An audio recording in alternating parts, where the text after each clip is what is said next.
abatuuze b'Engobe beemulugunya ku mbeera oluguudo lwabwe mwe luli. Kino kivudde ku nkuba efudimbye akawungezi ka leero ku bbalaza. Oluguudo lw'Engobe luviira ddala e Kabuusu okutuuka e Lweza.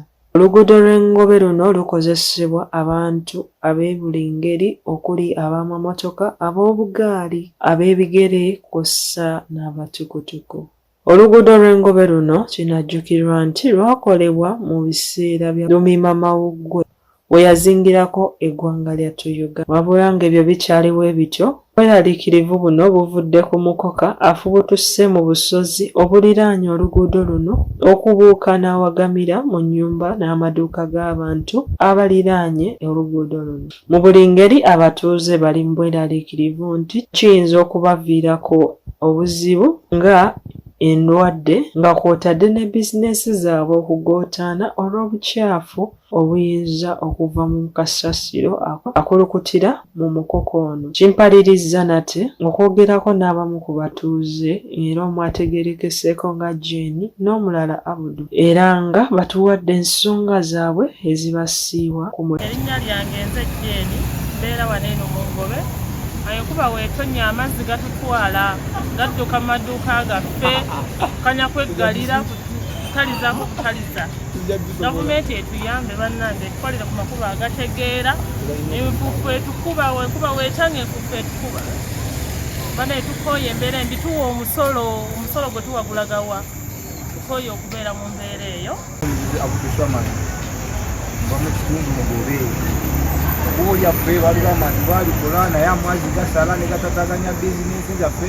Tumanyi gavumenti mutuyambe oba lino oluguudo mwalukulwa oba tebalukola, wabula simanyi kubanga wansi bizinesi yange gagitataganya sikola mazzi ne gayingira mu nnyumba kisenge gy'ensuwa yonna yalugatuuka. Kati kyesimanyi gavumenti oba oluguudo lwakolebwa oba terwakolebwa simanyi. Nze nsaba mutuyambe tuwa obuyambi ku amazzi gano agasala gatuuka mu nnyumba zaffe ne mu bizinesi zaffe. Gavumenti ne Pulezidenti Museveni nsaba mutuwa obuyambi.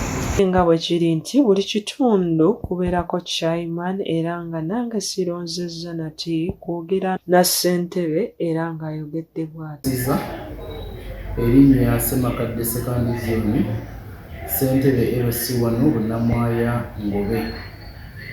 Mpozi tulinamu obuzibu bw'enkuba ennaku zino etonnya, newankubadde tubadde tugirindiridde naye ndowooza tusanze abangi tetweteeseteese, etuyisizza bubi, eyandaala etomera amayumba g'abantu. Tulina n'ekkubo lyaffe lino eryakolebwa okuva Kabuusu lidduka e Lweza, naddala ekitundu ekyange amazzi gatutawaanya nnyo nti galeeta ettaka okuva ku lusozi waggulu byonna ne bijja mu kkubo era ne bisalako ekkubo. Ne weekanga nti ekkubo lyobadde olowooza nti oba liri mu mita nga 8 nga kusigaddeko mita 2 zokka ewali passable. Tusaba naddala KCCA engeri gye baali abasaale mu kukola oluguudo luno batuyambeko. Bwe baali bakola emyala gino baakavalinga emyala gino ne giba nga amazzi tegasobola kuyingirayo wansi, wabula enkuba bw'etonnya amazzi ago gonna gandaala kungulu n'ettaka. Ate ne grading abagradinga waggulu tusaba municipality endowooza egoberere ensonga ezo balabe bwe bayinza odaivatinga siriti oyo ettaka eryo ne litajja mu kkubo. Then tusaba way forwarding municipality ey'Amakindye Ssaabagabo wamu ne KCCA bandituyambyeko ne baba nga basobola otuyamba okulongoosa ekkubo lino. Buli sizoni y'enkuba lwetandika weekanga nga obusobozi tebuliiwo obulongoosa ekkubo, newankubadde nga abatuuze beekolamu omulimo gwe bayita Kipu Bunnamwaya Kiliini, nga buli mwezi bakola bulungi bwansi okuggyako ettaka. Kwogera n'enjuyi zombi kizuuliddwa nti oluguudo lw'Engobe luno lwetaaga buyambi era ng'abasabe bekikwatako okubaddukira mu bunnambiro. Sigadde ayagalwa ekyo omusasi wammwe MRI Telefina.